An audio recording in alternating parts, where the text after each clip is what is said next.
Hello, ako po si Kaislyn Calenada from BSIT 4D. Meron po akong isang system na kayang mag-update gamit ang dalawang laptop na gamit ang crossover connection. Ito po ang aking server at ito po ang aking client. Lahat ng information na aking ilalagay sa server ay makikita sa client.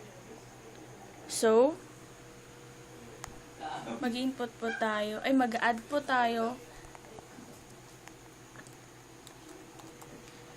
And then, employee name, Casey. Address, Benito Sullivan. Wait. Contact number.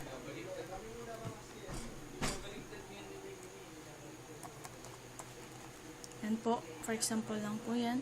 And then, add na po tayo dito sa server.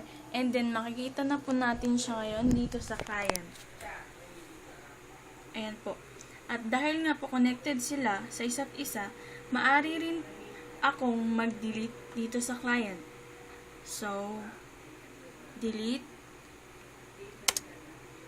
And then, makikita po natin dito sa server ngayon.